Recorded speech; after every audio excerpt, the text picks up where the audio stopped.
They call them invisible zippers because the seam they're sewn in doesn't look like it has a zipper in it. Invisible zippers are wonderful for skirts, dresses, and some pants. And the best news is they're easy to install. Watch this. First, let's do some footwork. Your sewing machine came with a standard zipper foot. It looks like one of these feet, and by either moving the foot or adjusting your needle position, a zipper foot is designed so that you can sew very close to the zipper teeth by having a presser foot toe on only one side of the needle. In addition, you will also need an invisible zipper foot. The best source for this is your sewing machine dealer. However, you can buy generic versions in the notions section of your fabric store. This foot has a double groove that helps roll the coil out of the way when you're sewing it to the seam.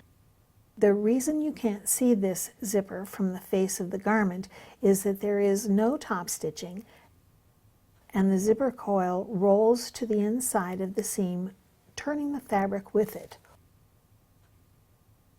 If an invisible zipper foot is unavailable, you can use a regular zipper foot.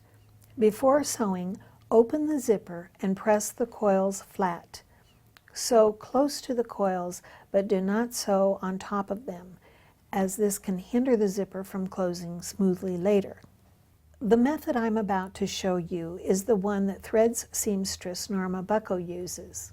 Sew the zipper seam from the hem up to 2 or 3 inches below where the zipper will end. Position the garment face up with the open zipper face down over the seam. Align the top tape edge to the top garment edge and place the zipper teeth along the seam line, which I've marked here so you can see it. The 5/8 inch wide seam allowance will extend about 1/4 inch beyond the zipper tape. Use the invisible zipper foot to sew the zipper to the garment. As you sew, the zipper coil fits into the foot's groove.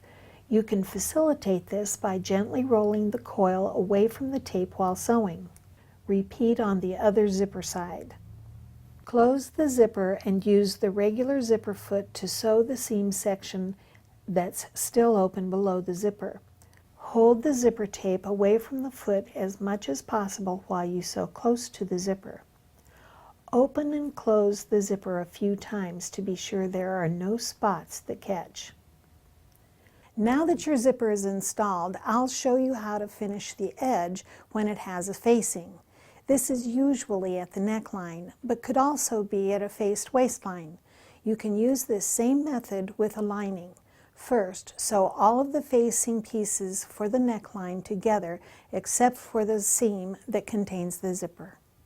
With a regular zipper foot, sew the facing ends to the zipper tape. Leave the facing seam allowance extending 1/4 inch beyond the garment seam edge. Stitch with a 3/8 inch seam allowance from the facing edge. The seam line is 1/4 inch from the teeth, so they can't catch the facing. Turn the facing and garment right sides together with the zipper teeth exactly at the fold and sew the neckline seam.